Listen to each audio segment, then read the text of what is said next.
سوال ہے کہ کیا فجر اور عصر کے فرض کے بعد قضا نماز ادا کر سکتے ہیں؟ دیکھیں، فجر کی نماز جو فرض ہوتی ہے اور عصر کے جو فرض ہوتے ہیں اس کے بعد نفل نماز پڑھنا نہیں چاہیے، نفل نماز پڑھنا منع ہے۔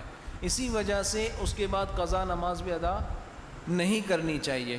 اس کی وجہ یہ ہے کہ نماز کو قضا کرنا جان بوجھ کر یہ گناہ ہے، اور گناہ کا اظہار بھی گناہ ہوتا ہے۔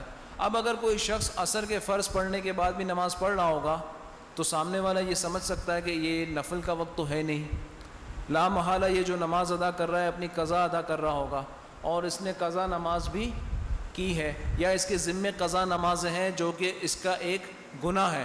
اب یہ لوگوں پہ گناہ ظاہر ہوگا۔ ہاں، اگر بہت زیادہ نمازیں کسی کے ذمے قضا ہیں تو علماء فرماتے ہیں کہ ایسا شخص پھر چھپ کر قضا نمازیں فجر اور عصر کے فرض کے بعد ادا کر سکتا ہے، لیکن اگر کم قضا نمازیں ہیں تو عصر کی نماز سے پہلے ادا کر لے۔